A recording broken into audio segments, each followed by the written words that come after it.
Morning friends, welcome back to my another video. কেমন আছো তোমরা? আশা করছি যে যেখানে আছো সকলে খুব ভালো আছো। আমরাও ভালো আছি। এখন বাজে গিয়ে মোটামুটি 11টা। আজকের ব্লগটা এখন থেকেই স্টার্ট করলাম। আমি রান্না বান্না বসিয়ে দিয়েছি। ভাতটা প্রায় হয়ে গেল। রান্না বান্না বলতে ভাতটাই বসিয়েছি। ভাতটা প্রায় হয়ে গেছে, নামিয়ে নেবো, বন্ধ করে দিলাম। প্রায় না হয়েই গেছে। তো চলো আজকে সারাদিনের ব্লগটা তোমরা দেখতে থাকো। সকালে বাসি কাজকর্ম আগের ব্লগে শেয়ার করেছি, তোমরা দেখে নিও যারা দেখোনি। আর এখন রান্না বলতে তরকারিটা করব, ভাতটা নামিয়ে নিয়ে তরকারিটা করব। আর আজকে কিন্তু শনিবার, আর শনিবারের দিন কিন্তু আমাদের নিরামিষ হয়। তো নিরামিষ কি কি মেনু করব অবশ্যই তোমাদের সঙ্গে শেয়ার করবো। তো প্রথম থেকে শেষ পর্যন্ত আমার ব্লগটা দেখতে থাকো, আশা করছি তোমাদের অনেক ভালো লাগবে। আর আজকে কিন্তু পনির করব। তো চলো ঝটপট আমি সবজিগুলো আগে কেটে নিই, দেখতে থাকো আমার ব্লগটা। আর নতুন বন্ধু থাকলে প্লিজ চ্যানেলটা সাবস্ক্রাইব করে দিয়ে পাশে থেকে যেও। तेरे मेरे होठों पे मीठी। চলো ফ্যানটা ঝরাতে দিলাম, ফ্যানটা ছড়ুক। এবার আমি সবজিগুলো কেটে নিই। চলো ফ্রিজে কি সবজি আছে দেখে নিই।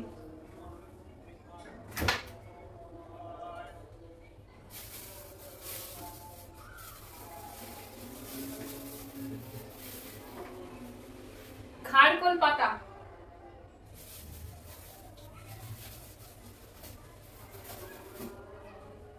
খারকোল পাতা হবে।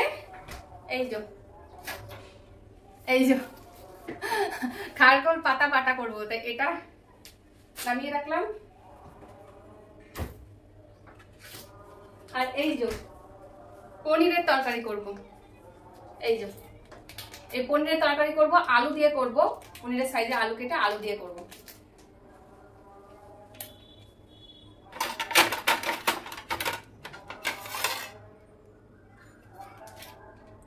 চলো আলু নিয়ে আসি। আলু ওই ঘরে আছে। ওই যে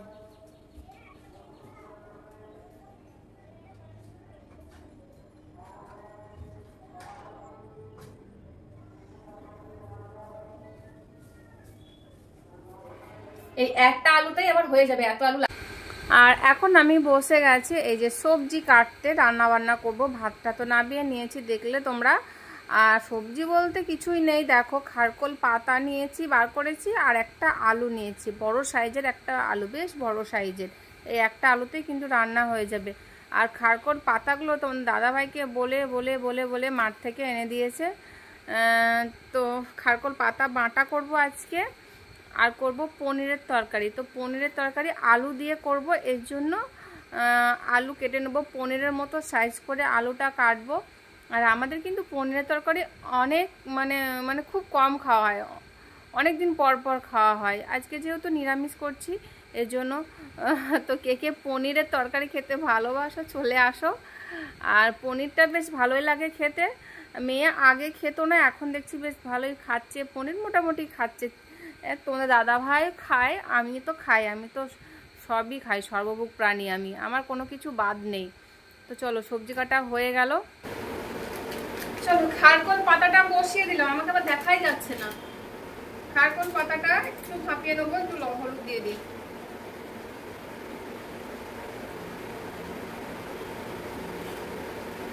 চলো ঢাকা দিয়ে দিলাম।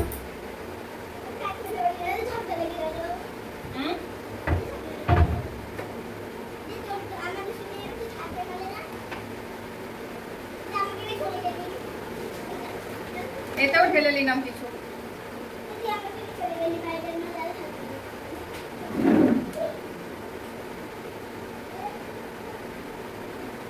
তোর মা আসেনি?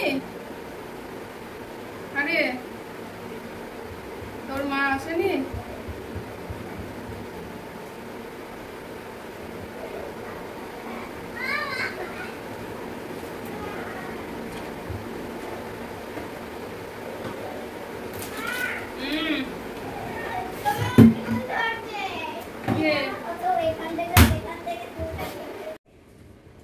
চলো পনিরটা কেটে নি। এই যে পনিরটা পুরোটা না করলেও হবে, দেখি। আমার তো কাটার যন্ত্র নাই, এই খুন্তিটা দিয়ে কাটবো।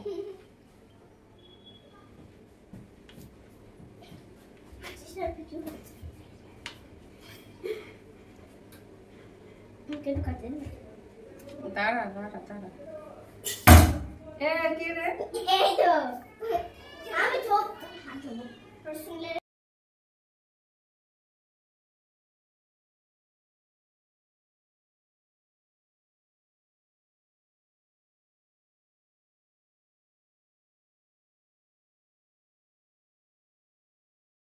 চলো এই যে পনির দিয়ে আলু দিয়ে এই যে তরকারি করব।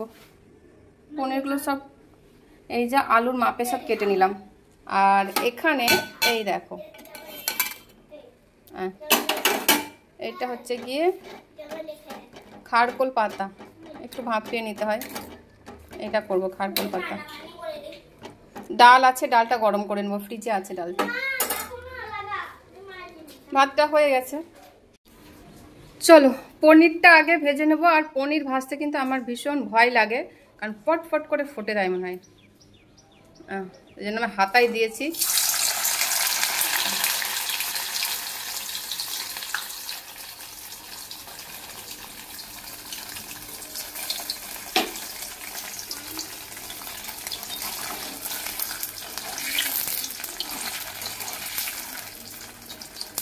খাচ্ছেই না।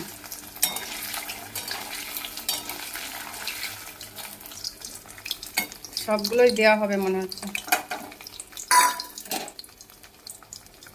চলো হালকা ভাজবো, বেশি ভাজবো না।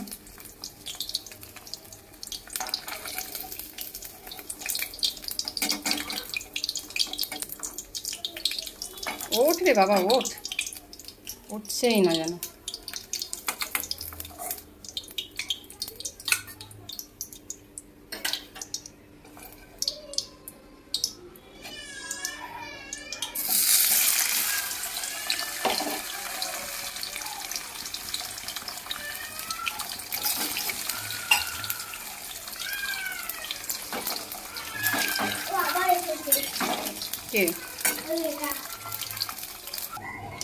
চলো পনিরটা ভাজা হয়ে গেল। এই যে পনিরটা ভেজে নিয়েছি, এবার ভাজবো আলু।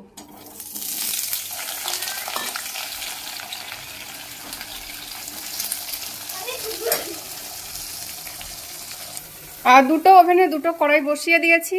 এখানে হচ্ছে গিয়ে দেখো এটা কি বলতো, এটা খারকোল পাতা বাটা। এই যে বসিয়ে দিয়েছি, এখানে হচ্ছে খারকোল পাতা বাটা, এই দেখো। আর এখানে হচ্ছে গিয়ে পনিরের তরকারির মশলা কষানো।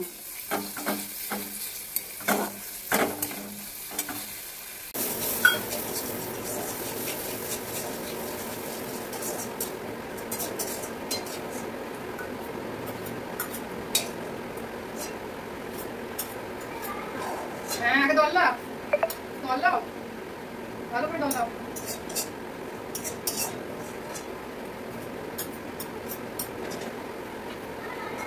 দলা আমি যাচ্ছি। এই তো খারকোল পাতা বাটা।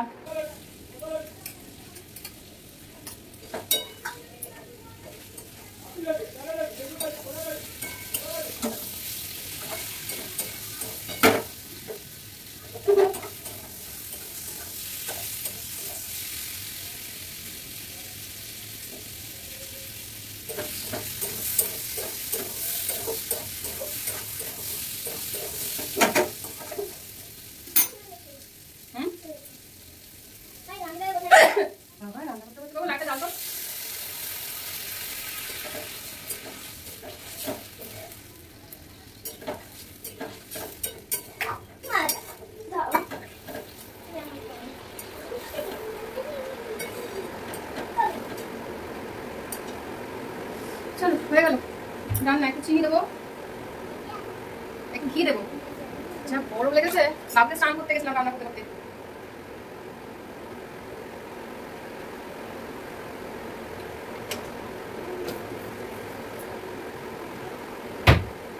বাবু ভালো করে মোচ মাথাটা।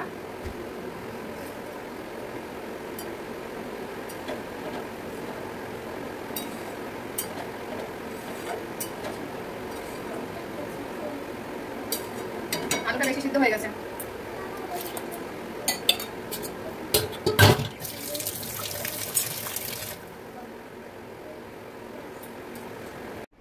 চলো রান্না বান্না এইমাত্র জাস্ট কমপ্লিট হলো। এবার ঝাড়ু টাড়ু দেবো, মেয়েকে স্নান করানো হয়ে গেছে, জামা পরাবো, চুলটা ঠিক করব। আর এখন বাজে গিয়ে দেখি, দাঁড়া বেশি বাজেনি, এখন 12:30 বাজে। তো একটু ভিডিও করে নেবো, শর্ট ভিডিও, রিলস। তো চলো পরে দেখা হচ্ছে খাবার সময়।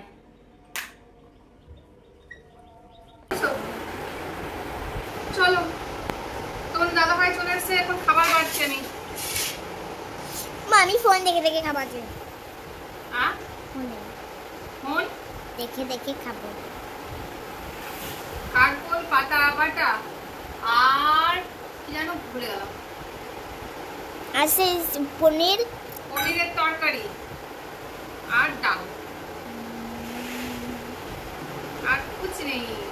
चलो बंद कर देते हैं, टाटा। আমরা খেতে বসে গেছি এখন। ভাত, খারকোল পাতা বাটা, পনিরের তরকারি আর ডাল। এটা তোমাদের দাদা ভাইয়ের ভাত, এটা আমার মেয়েকে এখানে দিয়েছি। এই যে খেতে বসে গেছি। তোমাদের দাদা ভাই মেয়ে এক সাইডে বসে আর আমি এই যে এই সাইডে বসি। তোমার দাদা ভাই মেয়ে সামনের দিকে বসে, আমি বসি পিছন দিকে। চলো খেতে বসে গেছি। আর আমি কিন্তু মানে যখন যেরকমভাবে ইচ্ছা সেরকমভাবে বসে খাই। কখনো বাবু হয়ে বসে খাই, কখনো পা ছড়িয়ে বসে খাই। যখন পায়ে ব্যথা করে সেদিন আবার পা ছড়িয়ে বসে খাই। গরম লাগলে আবার একটু করে তুলে বসি। তো সব রকমভাবে বসে খাই আমি। এই যে আর আমি প্লেটে খেতে বেশি ভালোবাসি, এরকম সাদা প্লেটে খেতে বেশি ভালোবাসি। আর আমি সাদা প্লেটে খাই। আমার জন্য দুটো প্লেট আলাদা রাখা আছে, সাদা এই একই কালারের সেম ডিজাইনের দুটো প্লেট। তো ওই প্লেটে আমি ভাত খাই। তোমাদের দাদা ভাই ভাত খায় থালের মধ্যে, মানে উঁচু কানা থাল, কানা বলে না, কানাযুক্ত থালে, একটু উঁচু, কানাগুলো যেন একটু, ধারগুলো যেন একটু উঁচু হয়। তাহলে আর ও এই থালে ভাত একদমই খেতে পারে না তোমাদের দাদা ভাই। আমি এই থালে ভাত খেতে বেশি ভালোবাসি। তোমার দাদা ভাই বলে যে এই থালে ভাত কি করে খাও, পড়ে যায় না ভাত? আমি বলি না, পড়বে কেন, একদম পড়বে না। সেরকমভাবে খেতে হবে, খাওয়া জানতে হবে, তাহলে পড়বে কেন, তাই না? আর যদিও তোমাদের দাদা ভাই তরকারি ভাত সব একসঙ্গে মেখে নিয়ে খেয়ে নেয়, আমি কিন্তু তা করি না। আমি একবার এই তরকারি দিয়ে খাই, একবার ওই তরকারি দিয়ে খাই, একবার ওই তরকারি দিয়ে খাই। মানে সব একরকম খাই না, মানে যে আগে শাক দিয়ে খাবো, তারপরে চিকেন দিয়ে খাবো, তারপরে মানে ডাল দিয়ে খাবো, এরকম না। মানে ধাপে ধাপে খাই না আমি সব, মানে একবার এটা টেস্ট করি, একবার ওটা টেস্ট করি, একবার এটা টেস্ট করি, মানে এরকম করে আমি কিন্তু ভাত খাই। আমার দাদু বলতো যে আগে শাক দিয়ে খেতে হয়, তারপরে ঝোল দিয়ে খেতে হয়, তারপরে টক দিয়ে খেতে হয়, তারপর লাস্টে চাটনি খেতে হয়। আমি তা না করে আমি একবার চাটনি, একবার ঝোল, একবার টক, একবার শাক, এরকম করে খাই টেস্ট করে। খাওয়া নিয়ে ব্যাপার যাবে তো সেই এক জায়গায়, তাই না? সবগুলো সেই যেমন করেই খায় না কেন এক জায়গায় যাবে। চলো আজকের জন্য টাটা, আবার কালকে দেখা হবে নতুন একটা ব্লগের সঙ্গে।